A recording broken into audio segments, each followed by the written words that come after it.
इसरार देशमुख अपने मुनफरद लघु लहजे में तारीखी शख्सियत पर रोशनी डालेंगी। बागौर समाज फरमाए।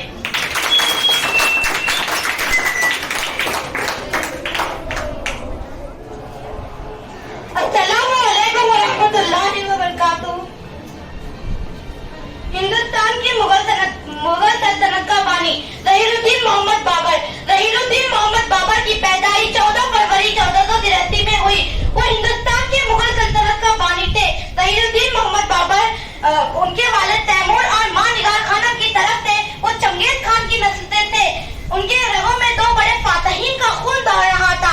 बाबर अभी 12 बरस के थे कि उनके वालिद का इंतकाल हो गया। चाचा और मामू ने सौरिशें बर्पा कर दिया, जिनकी वजह से बाबर 11 बरस तक परेशान रहे। कभी तख्त पर काबिज हो जाते या कभी भागकर जंगलों में रुपोश हो जाते। फिर आखिर 1504 ईस्वी में वो बलख और काबुल के हाकिम बन गए। यहाँ से उन्होंने हिंदुस्तान की तरफ अपनी मकबूजात को फैलाना शुरू कर दिया।